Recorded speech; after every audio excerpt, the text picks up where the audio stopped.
Mas bumaba pa ang presyo ng gulay sa kadiwa ng Pangulo sa kabila ng mga pag-ulan. Si Vel Custodio sa detalye live. Vel?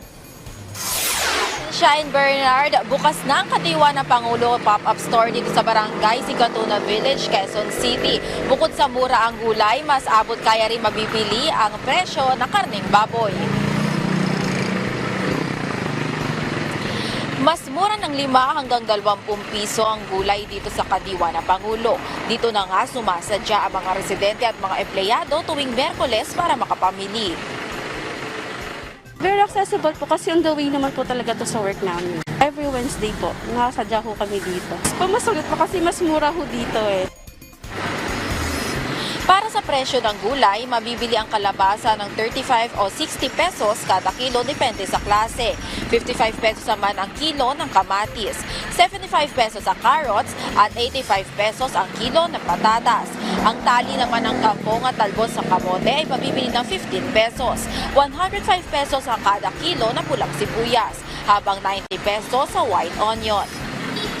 Bukod sa gulay, mas mura ring mabibili ang lokal na karneng baboy. 360 pesos lang ang kilo ng kasim habang 390 sa liempo.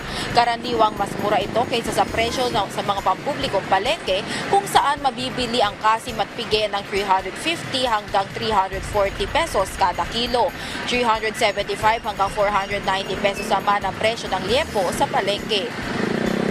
Nagbabala naman ang DA sa mga agricultural smuggler dahil maaari silang makulong ng walang piyansa sa ilalim ng pinahigpit pang batas ng Anti-Agricultural Economic Sabotage Act. Isang sibuyas sa mga laging ipinupuslit sa bansa.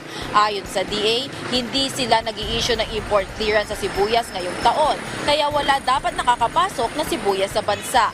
Available naman ang sibuyas dito sa kadiwa ng Pangulo. Sinusuportahan ng Pangulo ang produkto ng mga lokal na magsasaka na siya namang tinatangkilik ng mga mamimili. Sibuyas talaga yung ano ko dito.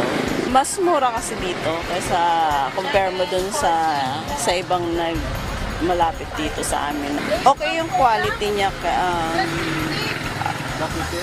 Mura na siya, tsaka maganda pa yung quality niya.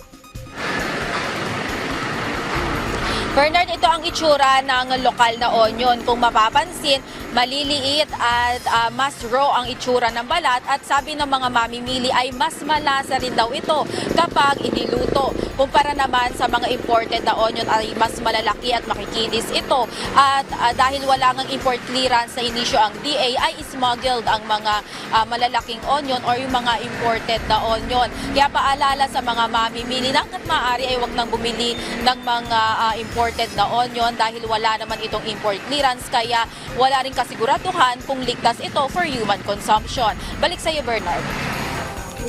Maraming salamat, Vel Custodio.